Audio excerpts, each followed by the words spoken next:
As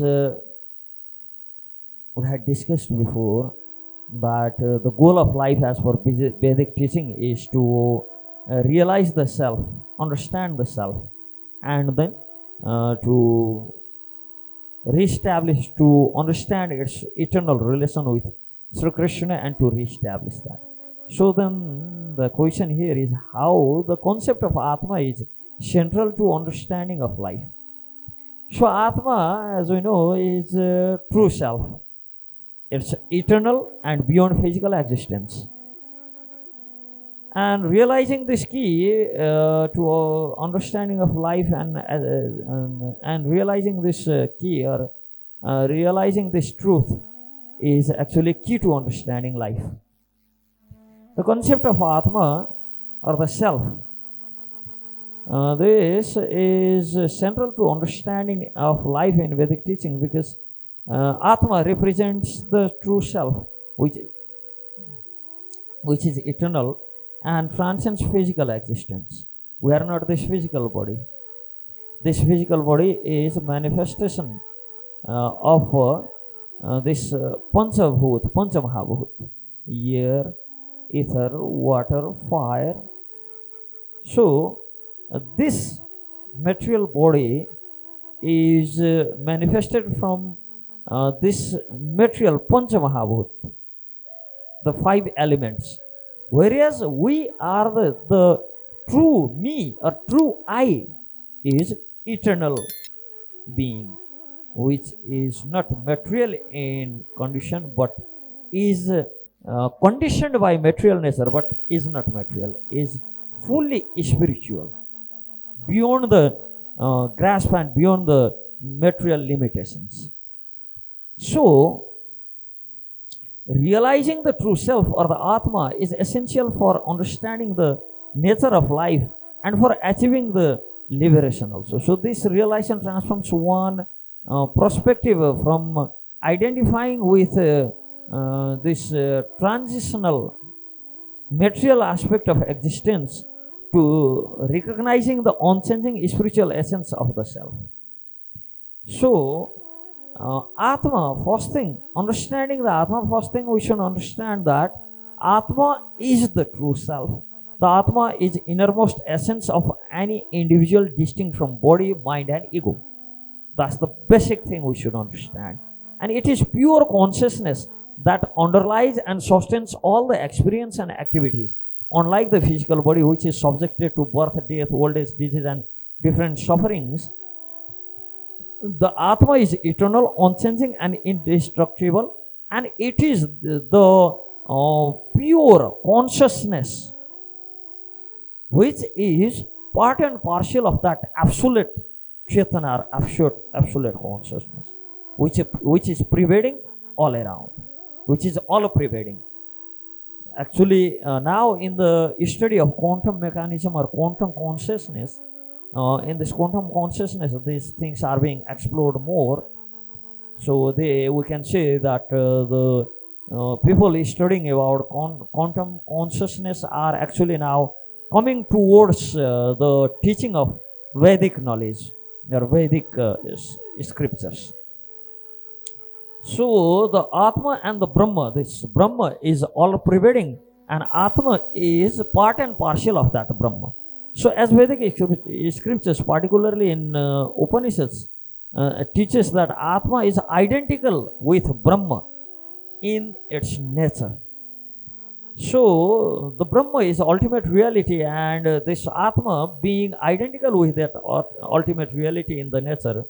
So this is also, this Atma is also indestructible, unchanging and same the time eternal. So as the role of understanding the Atma or realizing the Atma in the life is, first thing is transcending physical existence. When we understand our true self, by understanding or by realizing our true self, our eternal self, then we are not this body. When we understand this, or we are eternal soul, we are eternal that Atma, when somebody understands this, one can transcend the limitation and suffering associated with material existence. We shift in identification from this material bondage, conditioned nature, transit body to eternal Atma leads to profound sense of peace and this equanimity. At the same time, overcoming ignorance or avidya, so by understanding the true self, this avidya is a root cause of suffering as per Vedic understanding. So it is the mistaken belief that self is the body and the mind, so which leads to attachment, desires, and cycle of birth and death.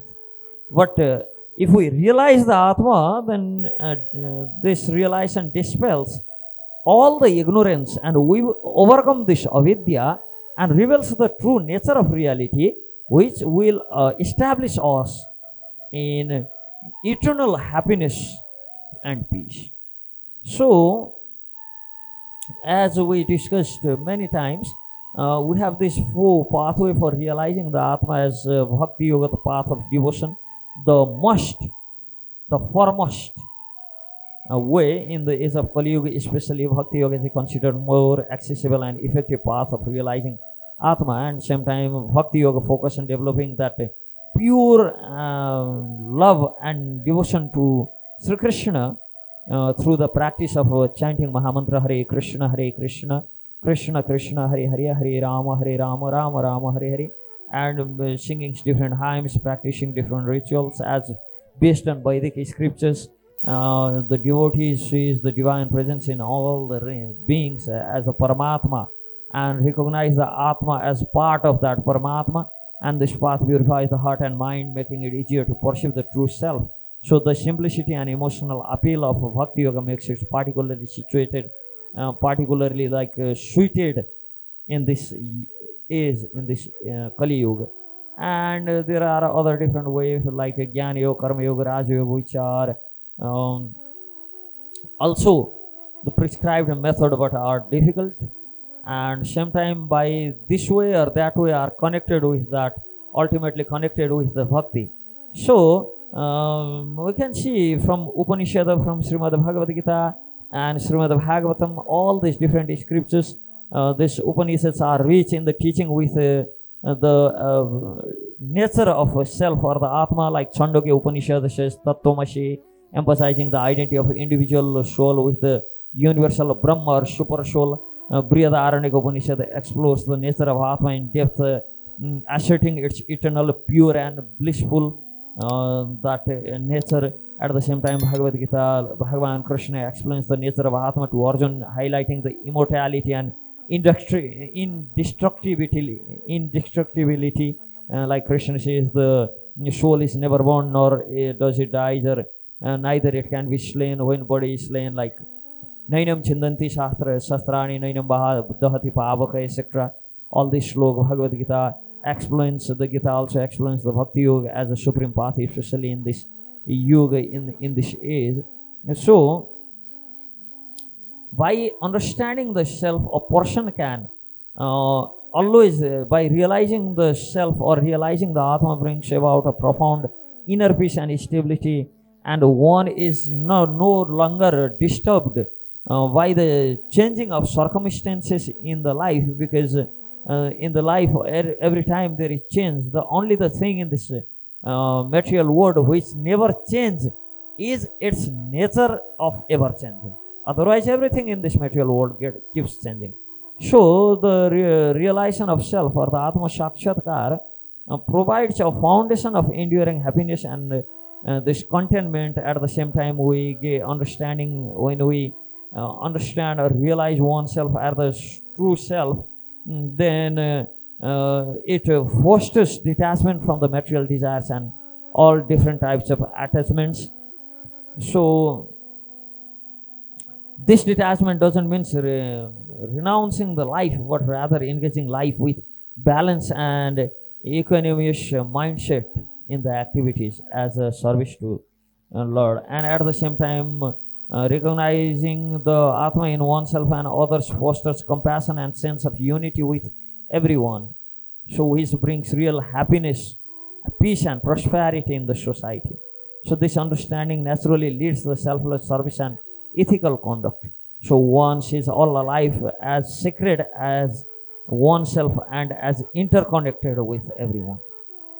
So the concept of Atma is central to understanding of life in Vedic teaching because it represents the eternal self, the true self, and transcends physical existence. Realizing the Atma involves overcoming ignorance and identification with this ever-changing material body.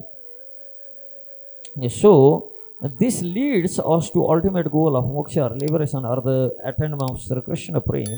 So while various paths such as Jnana, Karma, Raj Yoga, etc., different approach to in realization, Bhakti Yoga stands out as a major and easier path, especially in this age of quarrel and hypocrisy.